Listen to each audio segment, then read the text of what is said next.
not all that bad. And, you know, this way in which the financialized system that we have funnels wealth up to the top of the C-suite. Well, of course, you know, it enriches boards. It basically dictates, unfortunately, a decision-making process that puts more money in investors' pockets, but actually does not channel capital productively into places that are actually going to fuel underlying growth.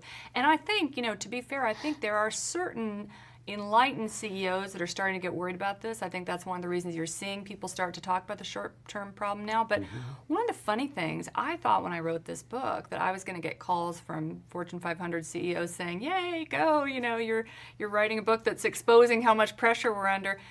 In fact, just the opposite. You know, everybody kept their heads below the parapet.